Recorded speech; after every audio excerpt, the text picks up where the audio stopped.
Hello everyone, welcome to my channel Eternal Philosophy. Today we will discuss about the contemporary Indian thinker named Jyotiba Phule, part 10 of unit 5, and our main focus will be upon critical understanding of caste system. So let's get started. First we will see the introduction. So, Jyoti Rao or Jyotiba Phule, born in 1827 in Satara, Maharashtra, was a prominent social reformer and activist. He belonged to the Mali gardener community and played a crucial role in challenging upper caste dominance and Brahminical supremacy in the society. So, जो फूले जी जो थे उनका जन्म 1827 में हुआ था, जो कि महाराष्ट्र में हुआ था। एंड उन वो काफी ज्यादा इन्फ्लुएंस करते थे in the field of social reform and he was also known as activist. और वो माली कम्युनिटी से बिलोंग करते थे। उन्होंने अपर कास्ट जो डोमिनेंस हो रही थी सोसाइटी में और जो ब्राह्मणिकल सुप्रीमेसी एग्जिस्ट कर रही थी सोसाइटी में, उसको चैलेंज किया। In 1873, Phule founded the Satya Sodhak Samaj, also known as the Truth Seeker Society. The organization's leadership was comprised of members from backward classes, including Malis, Telis, Kunbis, Saris, and Dangaras. The Satyasodhak Samaj aimed to advocate for the rights and upliftment of the marginalized communities and work towards social equality and justice. So, in 1873 Phule ji जो है उन्होंने एक सत्यशोधक समाज को found किया था। उसको truth Sikar society के नाम से भी जाना जाता है। और जो वहाँ पे लीडर्स थे वो मोस्टली जो है बैकवर्ड क्लास से बिलोंग करते थे। एंड दिस सत्यशोधक समाज, इसका जो एम था वो था कि जो भी राइट्स है मार्जिनलाइज्ड कम्युनिटीज के, उनको वो मिलना चाहिए। एंड उनका जो अपलिफ्टमेंट है, क्योंकि वो उनको हमेशा ट्रीट किया जाता था नीचे वर्ग के जैसा। तो for that upliftment also, this Satya Sodhak Samaj has done a lot of things, and their main aim, जो कि उनका सबसे important aim था, वो था कि जो सोसाइटी में एकता बनी रहे, एक जैसा सबको राइट्स मिले और जस्टिस मिले, अन्याय मिले, हर चीज में same.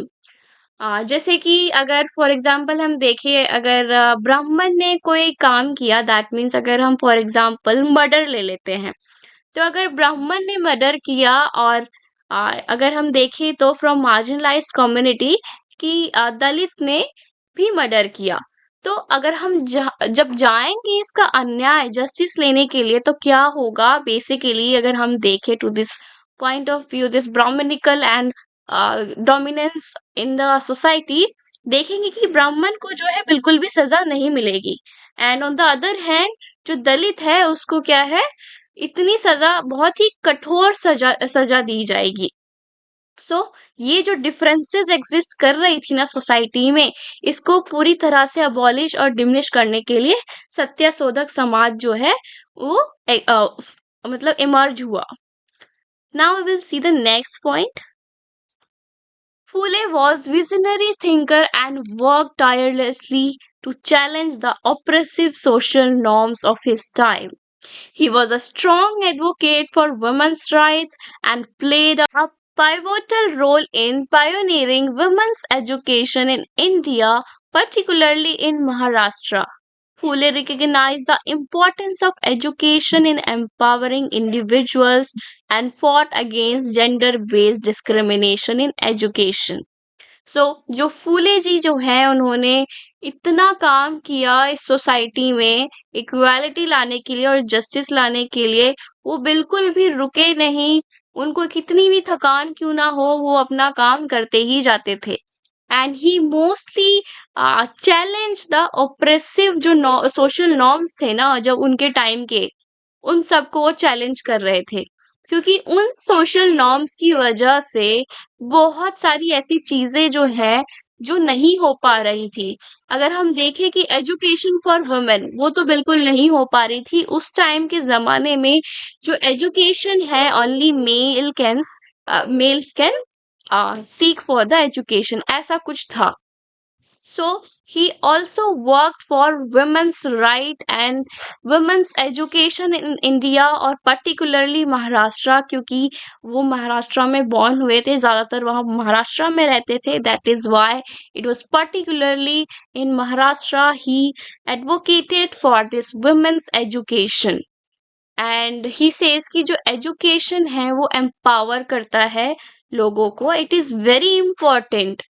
And he also fought against, उन्होंने लड़ाई करी जेंडर बेस्ड के अगेंस्ट भी, जो कि हम एजुकेशन में देख सकते थे।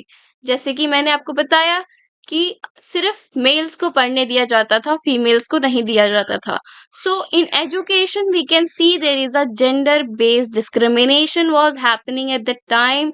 So he wanted to abolish that discrimination that was happening in education.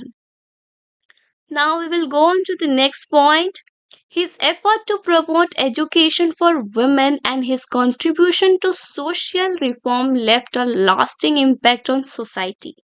Jyotiba Phule's work continues to inspire and influence social justice movements in India. He remains an important figure in the history of social reform and equality in Maharashtra and the broader context of Indian society. So, जो उनका effort था, उन्होंने जो दिन रात मेहनत करी अपनी, तो उसकी वजह से जो एजुकेशन फॉर वुमेन है वो प्रमोट करी गई। सो जो एजुकेशन है वो सिर्फ मेल्स तक सीमित नहीं रही, वुमेन्स को भी मिलने लगी आफ्टर हिज स्ट्रगल। एंड वो एक ऐसे सोशल रिफॉर्मर थे जिनका इम्पैक्ट जो है सोसाइटी में आज भी देखा जा सकता है। एंड हिज फिलोसफी, और जो भी हम कहे कि जो उनका इंस्पायर, जो उनका वर्क था वो इतना इंस्पायर किया और इतना इन्फ्लुएंस था कि जो मूवमेंट्स होते थे सोशल जस्टिस के, उसमें उनका इन्फ्लुएंस हम काफी ज्यादा देख सकते थे। एंड उनको जो है बहुत ज्यादा इम्पोर्टेंट फिगर माना गया है in the history of social reform and equality. Mainly अगर फोकस करें तो महाराष्ट्र में and the broader context of Indian society also. So now let's proceed. So this is like we are going to talk about his ideologies here. So this is Gulam Giri book, in which he talks about the Brahman, where he says that the Shudras are at the top and Brahmans are at the lower. So this Gulamgiri. It critiques the caste system through the a 16 parts essay and four poetic composition. It is written in the form of dialogue. And ये dialogue किसके बीच में था? ये ज्योतिबा और एक character था, उन्होंने उसमें लिखा हुआ था धुन दिबा। ठीक है, तो ये जो है एक डायलॉग के बेस पे ये बुक बनाई गई थी जिसमें कास्ट सिस्टम को पूरी तरह से ओपोज किया गया था। So now let's go on to his ideologies, what he talks about.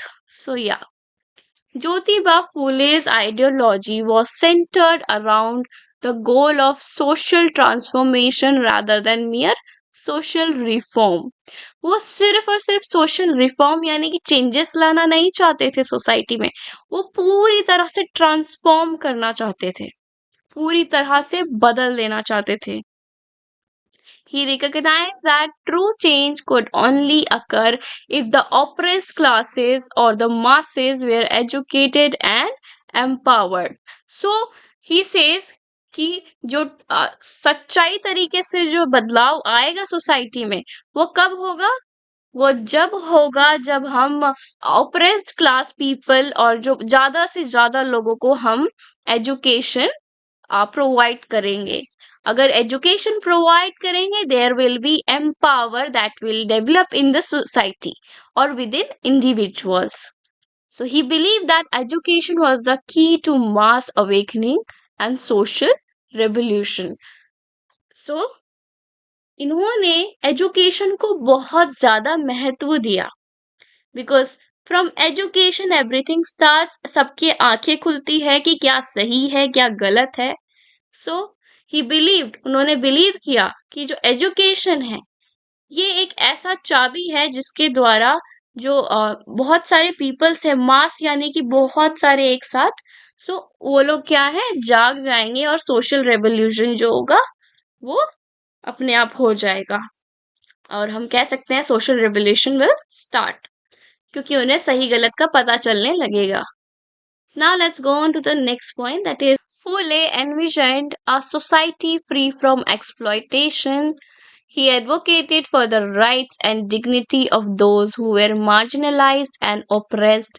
He played a significant role in raising awareness about their plight. It is believed that he coined the term Dalit, meaning crushed, to describe those who were outside the Varna system and faced social discrimination. So, वो एक ऐसा society चाहते थे जिसमें कोई exploitation ना हो, और जो पीपल्स को है जो कि स्पेशली जो मार्जिनलाइज्ड और ओप्रेस्ड क्लास के थे, उनको उनका राइट एंड डिग्निटी दिया जाए। और ये सब करने के बाद he became a kind of significant role in raising awareness about their plight, यानी कि जो पीपल्स जो पीपल्स जो सह रहे थे कि ये गलत है, उनको ये अवेयरनेस दिलाने के लिए इन्होंने काफी ज्यादा रोल निभाया। And it is believe that he coin the term. So ये बिलीव किया जाता है कि ये जो टर्म दलित है ये इन्होंने ही फॉर्म किया था। एंड ये दलित का जो मीनिंग है वो क्रस्ड है, दैट मीन्स पूरा निचोड़ देना जाए, निचोड़ दिया जाए ऐसा वाला, ठीक है, crust. And to describe those who were outside, हाँ, ये दलित का मीनिंग क्रस्ट इसलिए रखा ताकि जो वर्ना सिस्टम के आउटसाइड थे और जो डिस्क्रिमिनेशन फेस कर रहे थे उनको ये डिस्क्राइब करना चाहते थे, उनको वो बताना चाहते थे। इसीलिए उन्होंने इस टर्म दलित टर्म रखा, जिसका मतलब था क्रस्ट, मतलब आपको एक्सप्लॉइट किया जा रहा है, आपको पूरी तरह से निचोड़ के यूज किया जा रहा है। So, this is what he is trying to say here. Now, let's see the next point. One of Fule's notable contributions was the popularization of the Satya Sodhak marriage ceremony.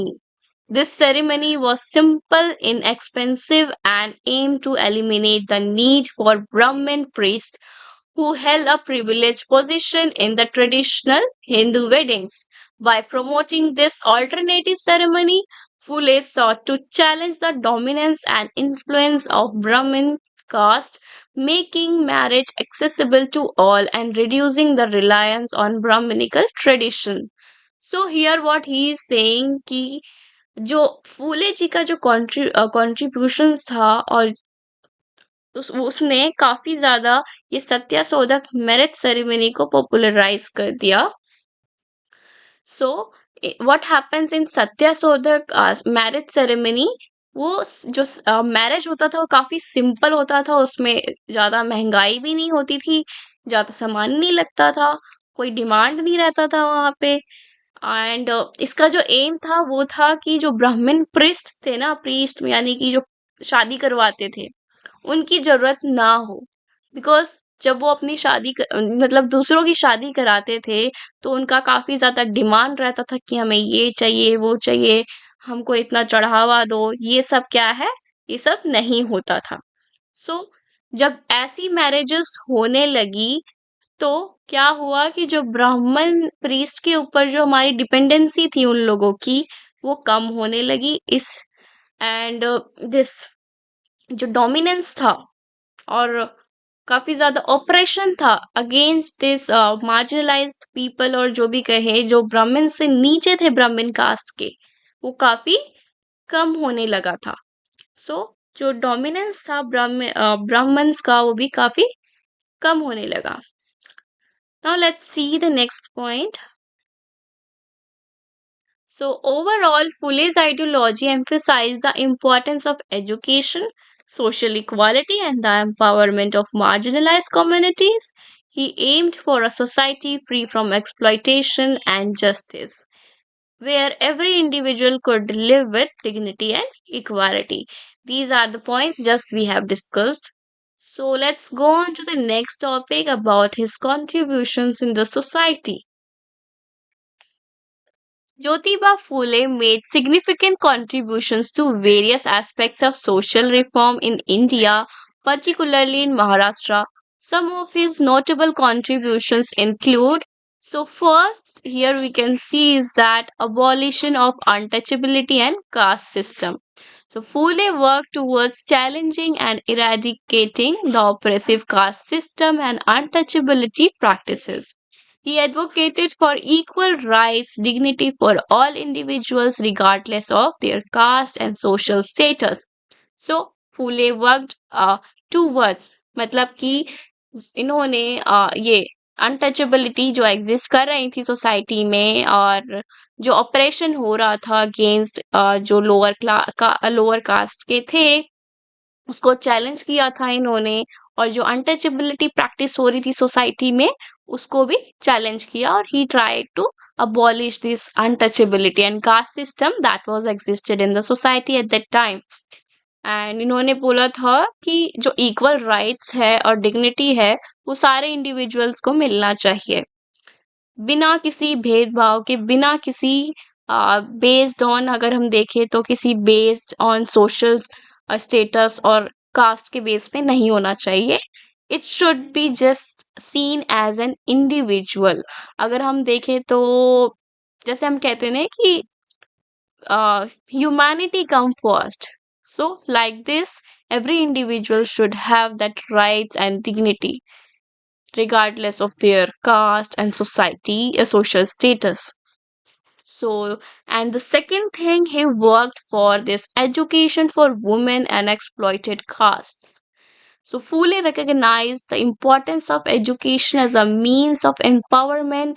He took the initiative to educate women and children from the marginalized and exploited caste, such as the Mara and Mang communities. The Fules established schools to provide education to these neglected society sections of society. सो इन्होंने अपना काम काफ़ी ज़्यादा education के ऊपर भी किया क्योंकि एजुकेशन एक ऐसा मीन्स है through which there is empowerment so जब कोई पर्सन एजुकेटेड होता है हम देखते हैं कि उसके पास एम्पावरमेंट भी होता है because that education makes a person with qualified empowerment and इन्होंने जो वुमेन्स को एजुकेट करने का फैसला भी किया था तो इन्होंने काफ़ी ज़्यादा मेहनत करी दिन रात अपना काम किया to reform this social norms यानी कि वुमेन्स को पढ़ाई नहीं किया करने दिया जा सकता उसको पूरी तरह से चेंज किया इन्होंने and he provided education for women and children also जो mainly was focused on the women and children who were belonging from this marginalized and exploited caste और अगर हम देखें तो जो महाराज थे और मांग कम्युनिटीज थे स्पेशली उन कम्युनिटी के वुमेन्स एंड चिल्ड्रन को के लिए वो एजुकेशन जो है ला रहे थे यानी कि एजुकेशन पे अपना काम कर रहे थे ताकि एजुकेशन सब तक पहुंचे so this Phule establish schools to provide education specially जिनको सोसाइटी में नेग्लेक्ट कर दिया जाता था उनको कोई इम्पोर्टेंस नहीं दिया जाता था so this is what he did this was really a great job he did now let's go on to the next point so support for pregnant brahmin widow and orphans Fully showed compassion and concern for pregnant Brahmin widows by establishing a home for them to give birth in a secure environment. Additionally, he established an orphanage to prevent infanticide and provide care, support for needy children, becoming one of the first Hindus to do so. So, wow, such a great work he did is that he made a this orphans for the orphanage, like हम कह सकते हैं आज के world में NGOs वगैरह जैसा उन्होंने ये फाउंड किया, उन्होंने बनाया, जहाँ पे जो बच्चे होते हैं जो कि 0 to 5 एज के होते हैं उनको इन्फेंट्स बोलते हैं। तो उनको मतलब कोई न्यूट्रिशन की कमी ना हो, उनका केयर में कोई काम कमी ना हो, उसके लिए उन्होंने ये ऑर्फनेज बनाया था, जहाँ पे पीपल दैट बच्चों को केयर मिलता था, उनको जो भी चीजें होते हैं जैसे कि मिल्क हो गया, जो भी नीडी थिंग्स होती है वो सारी की सारी वो प्रोवाइड करते थे। एंड उन्होंने ये स्पेशली जो है प्रेग्नेंट वुमेन्स थी जो कि विडो ब्राह्मण्स हम कह सकते हैं, उनके लिए बनाया गया था, क्योंकि जो विडोज थी इन ब्राह्मण्स कम्युनिटी, उनको कोई इम्पोर्टेंस ही नहीं दिया जाता था। उनको कह दिया जाता था कि आपके तो हस्बैंड है नहीं, तो आपको क्या ही करना है, आपका कोई इम्पोर्टेंस ही नहीं है सोसाइटी में। जस्ट लाइक पहले तो वो सती प्रैक्टिस करते थे, बट आफ्टर राजा राम मोहन रॉय उन्होंने वो अबॉलिश कर दिया। तो उसके बाद क्या हुआ कि इन्होंने कोई इम्पोर्टेंस ही नहीं दिया ये विडोज को। तो जो प्रेग्नेंट विडोज होती थी उनके लिए इन्होंने घर बनाया, जहाँ पे वो अपना बेबी को बर्थ दे सकती थी with a secured environment. So now let's go on to the next point. He really did a great job, guys. Common bathing tank and embarrassing attitude. In a symbolic gestures of equality and inclusiveness, Pule built a common bathing tank outside his house. This act represented his desire to break down caste barriers and dine with people from all castes, demonstrating his inclusive and egalitarian approach. सो इन्होंने एक common bathing tank बनाया, जहाँ पे सारे community और सारे cast के people आ सकते थे, वहां नहा सकते थे। एंड ये इसके बाद ये जो टैंक था ये उनके घर के बाहर था। और जब पीपल्स आते थे फ्रॉम ऑल द कम्युनिटीज और कास्ट, तो क्या होता था कि जो कास्ट बैरियर था ना इन द सोसाइटी, वो धीरे धीरे क्या है, ब्रेक डाउन हो रहा था, यानी कि वो टूट रहा था। So this was very much, I mean कह सकते काफी अच्छा स्ट्रैटेजी है, जिसके वजह से this he tried to challenge this caste system that was based in the that was existed in the society. So let's go on to the next point. So guys, if you really feel that my videos are helpful for you, please do subscribe, like, and comment. I need support from you all, guys. And those who have subscribed my channel, guys, if you feel this video is really helpful for you, please do subscribe, like, and comment. I need support from you all. And those who have subscribed my channel, guys, if you really feel that this video is very much helpful for you, please do subscribe, like, and comment. I need support from you all, guys. Those who have subscribed my channel today, establishment of Satya Sodak Samaj, that we have seen about what was Satya Sodak Samaj above. So Phule founded the Satya Sodak Samaj, also known as the Society of Truth Seekers. This organization aimed to achieve equal rights and social justice for people from exploited castes. It welcomed individuals from all religion and caste, promoting unity and collective efforts for the upliftment of the oppressed classes. ये मैंने आपको समझा दिया ऊपर. So it is the same thing. Now let's go on to the next point. Guys, thank you so much who have subscribed my channel, and those who are new to my channel, please do subscribe, like, and comment, because my videos are going to help for your UGC net. So now let's proceed. Jyotiba Phule's contributions to social reform and his advocacy for equality and justice have made him a pivotal figure in Maharashtra's history and the broader social reform movement in India. His tireless efforts earned him the honorific title of Mahatma, highlighting his esteemed status as a revered social activist and reformer. So his contribution made a lot of changes in the society, and he got a honorific title, that is Mahatma, because he have done things without thinking about himself and his family.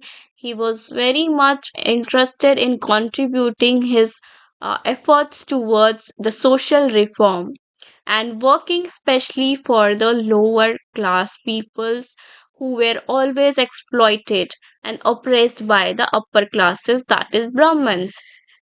Now we will study about work on women education. So, Jyotiba Phule's work on women's education was pioneering and aimed at challenging the social norms and patriarchal structure prevalent during his time. Here are some key aspects of his work we will see.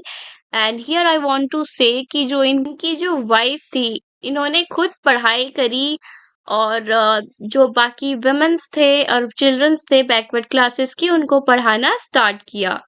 इन्होंने भी काफी ज्यादा criticism face किया society से, क्योंकि she was woman, that is why. और उस time पे जो पेट्रियार्कल सोसाइटी था वो काफी ज्यादा, हम कह सकते हैं, प्रभावित था।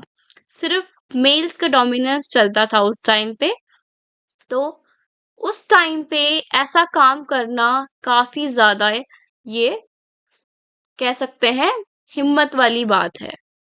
So she did a lot of things for children and women, and they both have done a lot of things for the upliftment of these marginalized classes, peoples. So let's see what he did in women's education. Establishment of first girls school. सो इन्होंने girls school जो है इन्होंने establish किया, और वो पहला ऐसा school था जो कि गर्ल्स के लिए था। So in 1848 Jyotiba Phule and his wife Savitribai Phule established the first school for girls in India, located in Pune. This was significant step towards providing education to girls who were traditionally denied access to learning. So basically उस time तो भेदभाव तो था ही gender base में। तो जब इन्होंने girls based school बनाया, तब जो पीपल्स थे, जो कि हम कह सकते हैं उस टाइम काफी ज्यादा ट्रेडिशंस को लेके काफी ज्यादा लोग इम्पोर्टेंस देते थे ट्रेडिशंस को, और कह सकते हैं। तो उस टाइम पे जो गर्ल्स को है बाहर नहीं निकलना, पढ़ाई नहीं कर सकते, ये सब जो चीजें थी काफी ज्यादा रिस्ट्रिक्शंस थी। तो जब एक गर्ल्स स्कूल बन गया, तो क्या हुआ, लोग लड़कियों को भेजने लगे क्योंकि वहां पे लड़के नहीं थे। बिकॉज हम देख सकते हैं कि पहले के सोसाइटी में एक लड़का और एक लड़की कभी भी साथ में बैठ के पढ़ भी नहीं सकते, क्योंकि सोसाइटी के नजरों से ये काफी ज्यादा आ, खराब था। It was not good in the eyes of the society. So now let's go on to the next point, that is support from Savitribai Phule. So what she did. So Savitribai Phule played an instrumental role in supporting Jyotiba Phule's effort to promote women's education. So जो उनकी wife थी उन्होंने काफी ज्यादा importance दिया, और जो ज्योतिबा फूले के जो भी एफर्ट्स थे उसमें अपना कंट्रीब्यूशन किया। दोनों ने साथ मिलके वुमेन्स एजुकेशन को प्रमोट किया। She became one of the few literate women in her time. So वो काफी ज्यादा, हम कह सकते हैं, उस टाइम पे एक पढ़ी लिखी वुमेन के तौर से जाना जाता था। And having been taught to read and write by Jyotiba, so she was taught, यानी कि पढ़ना और लिखना ज्योतिबा ने अपनी वाइफ को सिखाया था। And she actively participated in teaching the students at girls school they established. तो वो वहां पे टीचर बन के गर्ल्स को पढ़ाती थी। Expansion of educational institution. So after this girls school education, हम देख सकते हैं कि ये काफी ज्यादा सक्सेसफुल रहा। तो इन्होंने क्या किया, जो एजुकेशनल इंस्टीट्यूशंस था उसको बढ़ा दिया। Basically that was based on this women, और हम कह सकते हैं गर्ल्स पे। So Jyotiba Phule continued his effort to promote women's education by establishing two more school for girls. तो उन्होंने दो और स्कूल बनाया लड़कियों के लिए जहां पे वो आके पढ़ सकती थी. Additionally, he found an indigenous school for the lower castes, specifically targeting the education of the Maras and Mangas, who faced social discrimination and limited access to education. So his main focus was on the education of these Maharas and Mangas, जो कि social discrimination काफी ज्यादा face कर रहे थे और उनको education provide नहीं किया जाता था, उनको एजुकेशन करना मना था. एंड एड्रेसिंग वुमेन्स इशू, उन्होंने वुमेन्स की जो भी प्रॉब्लम थे उनको सोसाइटी में लाया, उनको एड्रेस किया. So Jyotiba Phule recognise the grave issues faced by womens in society, including female infanticide, child marriage, widowhood. To address these challenges, he established an orphanage in 1854 to provide a haven for orphanaged girls and protect them from societal cruelty and neglect. So इन्होंने एक orphanage establish किया जहाँ पे जो girls थी जिनके माँ बाप नहीं होते थे वो रहती थी, और जो वुमेन्स थी जो कि काफी ज्यादा फेस करती थी सोसाइटी में. अगर हम देखें उनके इश्यूज तो फीमेल इन्फेंटिसाइड, दैट मीन कि जो लड़कियों को मार दिया जाता था, जो कि हमें सिर्फ लड़के ही चाहिए, हमें लड़कियां नहीं चाहिए, तो जो लड़कियों को मार दिया जाता था वैसे लड़कियों को बेबी गर्ल को लाते थे ऑर्फनेज में, उनको पालते थे, बड़ा करते थे. और जो चाइल्ड मैरिज था, जो कि वुमेन्स का सबसे ज्यादा चाइल्ड मैरिज होता था, एंड जो विडोहुड था, इन सब की वजह से क्या हुआ कि इन्होंने ऑर्फनेज बनाया जहां पे इन्होंने सपोर्ट किया इन सारी विमेन्स को, क्योंकि ये वुमेन्स ही थी जिन जो इतना फेस कर रही थी सोसाइटी में as compare to mains.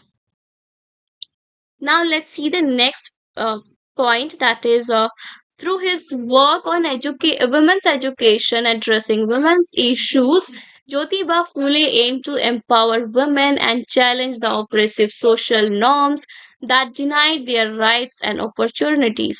His effort laid the foundation for future movement advocating for women's right in education in India. तो वो अपने काम के थ्रू उन्होंने क्या किया कि वुमेन को एजुकेट किया, उनको उनके इश्यूज के बारे में बताया, और उन्होंने वुमेन्स को एम्पावर किया ताकि वो आगे जाके चैलेंज कर सके जो सोशल नॉर्म्स थी जिसकी वजह से वो लोग फेस कर रहे थे सोसाइटी में. तो यहाँ पे हम कह सकते हैं कि वुमेन्स को अवेक किया जा रहा था अबाउट देयर राइट्स, कि उनका भी हक है सोसाइटी में इक्वली रहने का, उनका भी हक है कि उनको जस्टिस मिले. So this is how he worked for women's education, and he uh, gave a kind of home to all the women who faced a lot of challenges in the society. uh, जिनको घर से निकाल दिया जाता था, जिनको accept नहीं किया जाता था, विडोज के लिए ये ये सारी चीजें इन्होंने वुमेन्स के लिए किया और कास्ट सिस्टम को हटाने के लिए किया. And now we will proceed. So our next topic is work on caste discrimination. So here you can see this societal hierarchy where the Brahmins, they were working as a priest, and the Kshatriyas who were warriors, and Vaishyas who does this merchandise or land owners थे, वो इनको वैश्यास बोलते थे. सो ये जो तीनों हैं इनको इम्पोर्टेंस दिया जाता था सोसाइटी में, बट ये शूद्रास थे, अनटचेबल्स थे, इनको कभी भी इम्पोर्टेंस नहीं दिया जाता था, इनको मार्जिनलाइज्ड क्लासेस के नाम से जाना जाता था. और इन्हीं इन्हीं वर्गों के लिए मोस्ट कंटेम्प्रेरी इंडियन थिंकर ने काम किया. अगर हम देख सकते हैं, फॉर एग्जाम्पल अम्बेडकर जी ने किया, महात्मा गांधी, नारायण गुरु, and we are studying the Jyotiba Phule. So these all philosophers have done a lot of work and shown their efforts towards reforming all the norms which were exploiting that marginalized classes. So now let's see what is written here. Jyotiba Phule's work on caste discrimination was a significant aspect of his social reform movement.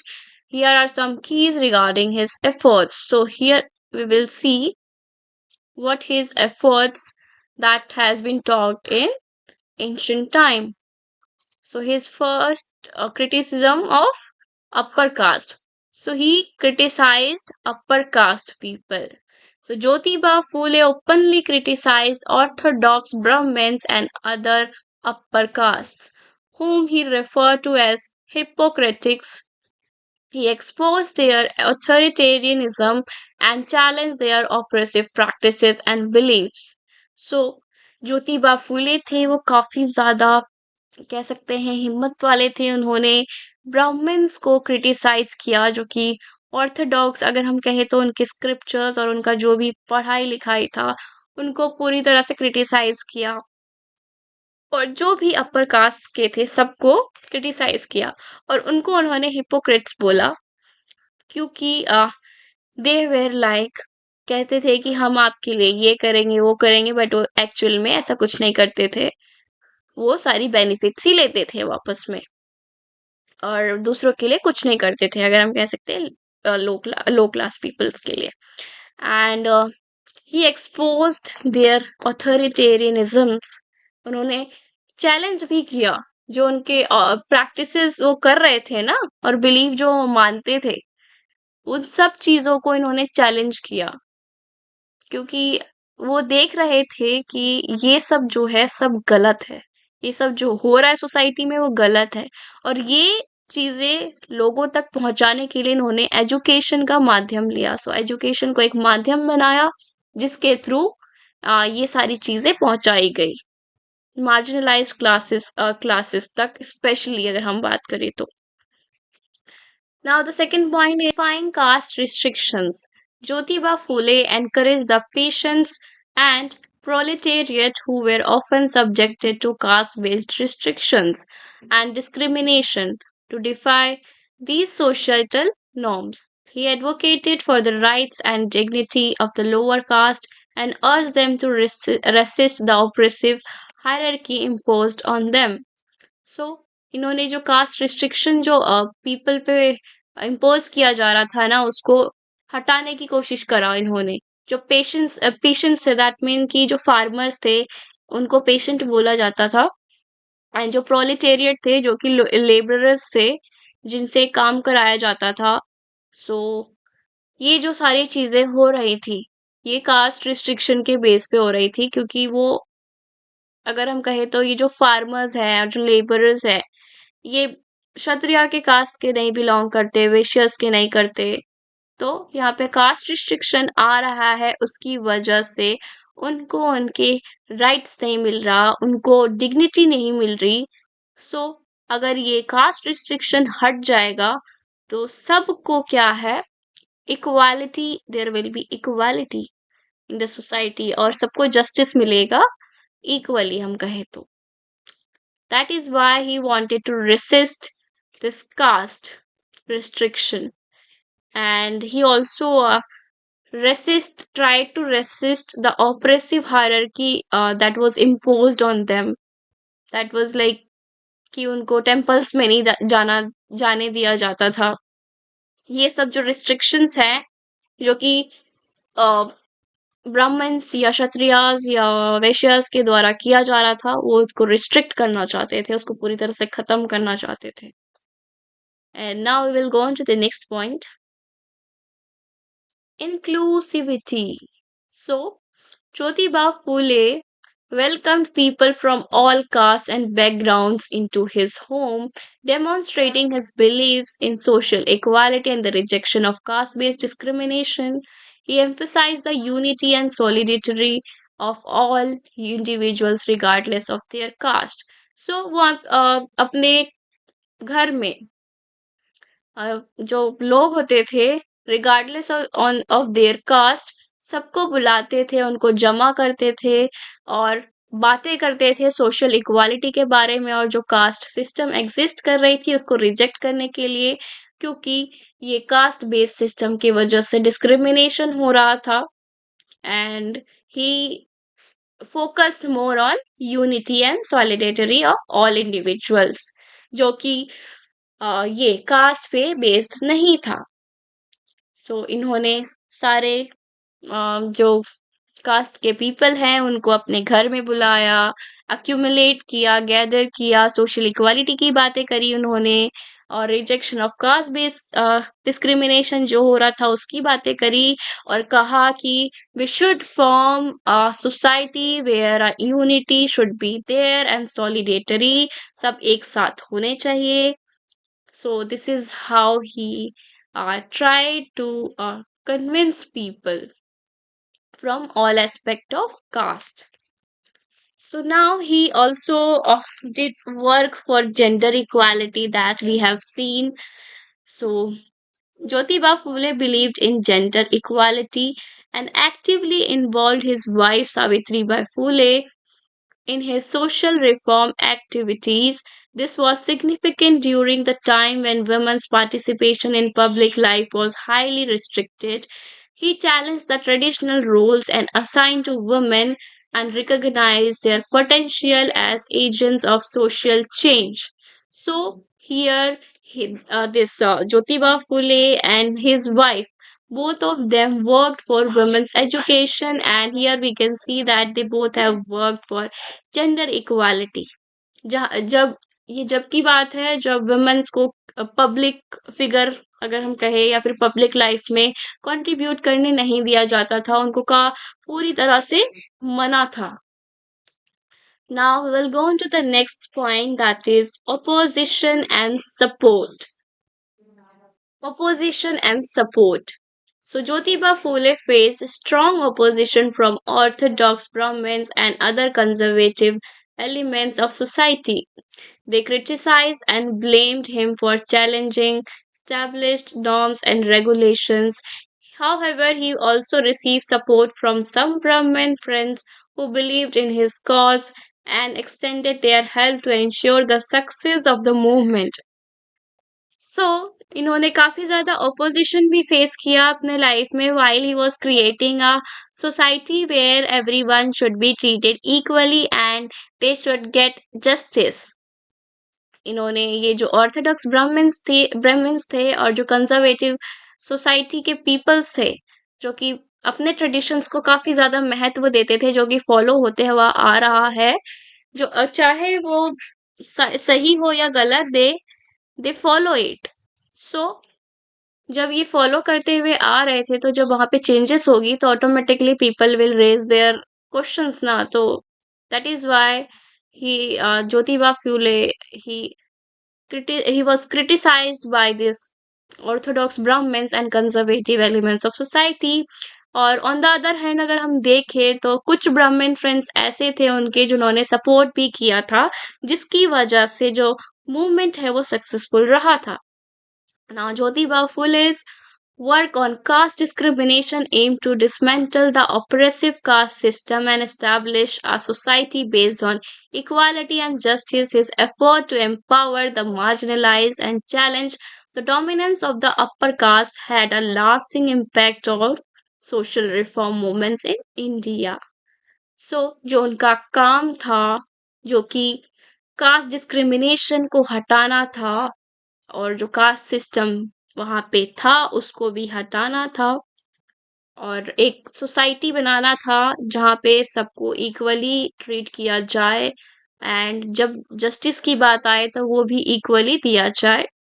ये सारा जो उनका M था, उन्होंने इसको impose करने की कोशिश करी, और काफी ज्यादा इन्होंने मेहनत भी करी, और हम देख सकते हैं काफी चीजें इन्होंने इम्प्रूव भी करी सोसाइटी में। एंड जो इनका एफर्ट था जो कि एम्पावर करना था जो मार्जिनलाइज्ड क्लास के थे, और उन्होंने जो डोमिनेंस ग्रुप थी उनको भी चैलेंज किया।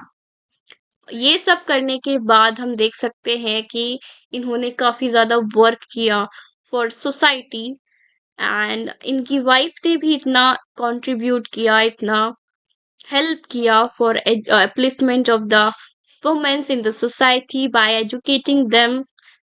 And after studying all about him, we can say that his impact on social reforms and movements in India wi- is lasting forever. और हम कह सकते हैं कि जो उनका जो रिफॉर्म्स किया उन्होंने किया था इन एंशियंट टाइम, उनके टाइम पे, वो आज भी रेलेवेंट है।